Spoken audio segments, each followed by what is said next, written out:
किसी भी क्वेश्चन को बनाने के पहले उसको समझना ज़रूरी होता है। तो हम लोग इसको बिल्कुल शॉर्ट ट्रिक से बनाएँगे, 20 सेकंड के अंदर बन सकता है।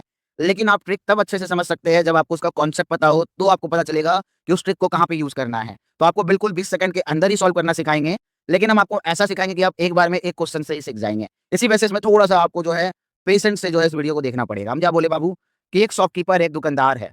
तो ये जो दुकानदार है ना, वो क्या कर रहा है, 2 सक्सेसिव डिस्काउंट दे रहा है, मतलब 2 लगातार डिस्काउंट दे रहा है। किसके ऊपर? Mark price. मार्क प्राइस को हिंदी में क्या कहते हैं? अंकित मूल्य।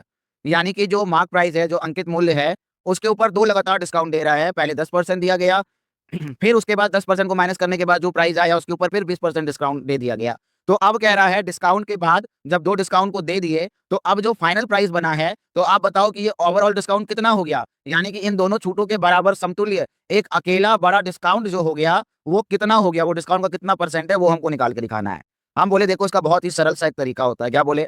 बोले इसका फॉर्मूला होता है A plus B minus A B by 100 minus A B by 100। हम बोले ए यहाँ पे क्या होगा? पहला डिस्काउंट होगा। बी यहाँ पे क्या होगा? दूसरा डिस्काउंट होगा। फिर जो दोनों डिस्काउंट है उसको एक बार क्या कर देंगे? मल्टीप्लाई कर देंगे एंड उसको फिर क्या कर देंगे? नीचे जो 100 है उससे डिवाइड कर देंगे। बोले ये 0 कैंसिल आउट, ये 0 कैंसिल आउट।